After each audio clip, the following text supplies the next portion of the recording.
باپ اور بیٹے اور روح القدس کے نام میں آمین۔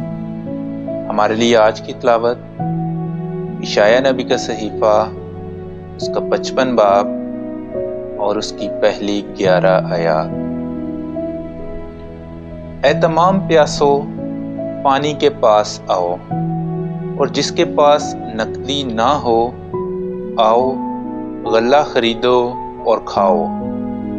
آؤ اور بغیر نقدی کے اور بے قیمت مے اور دودھ خریدو۔ تم کیوں اس چیز کے لیے جو روٹی نہیں نقدی خرچ کرتے ہو، اور اس چیز کے لیے جو سیر نہیں کرتی مشقت اٹھاتے ہو؟ تم غور سے میری بات سنو اور اچھی چیز کھاؤ، اور تمہاری جانیں فراوانی سے لذت اٹھائیں۔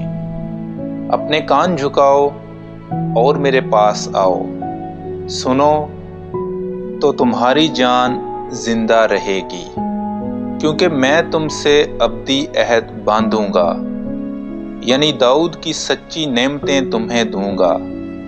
دیکھ، میں نے اسے قوموں کے لیے گواہ اور امتوں کے لیے پیشوا اور فرما روا مقرر کیا۔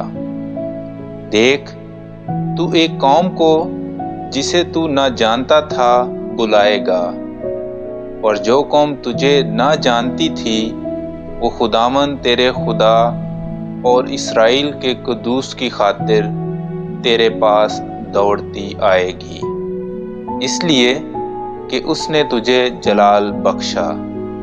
جب تک کہ خداوند پایا جائے تم اس کی تلاش کرو، اور جب تک کہ وہ قریب ہے اسے پکارو۔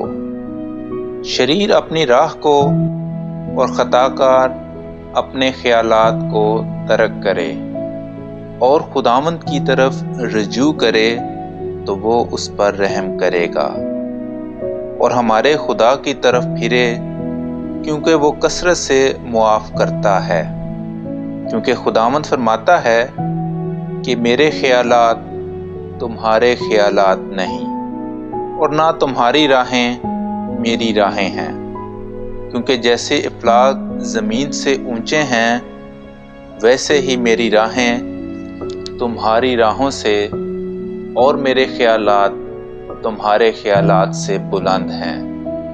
اور جس طرح سے کہ آسمان سے بارش ہوتی اور برف پڑتی ہے اور پھر وہاں واپس نہیں جاتی، بلکہ زمین کو سیراب کرتی اور اس کی شادابی اور رویدگی کا باعث ہوتی ہے، تاکہ بونے والے کو بیج اور کھانے والے کو خوراک دے، ایسا ہی میرا کلمہ ہوگا جو میرے منہ سے نکلتا ہے۔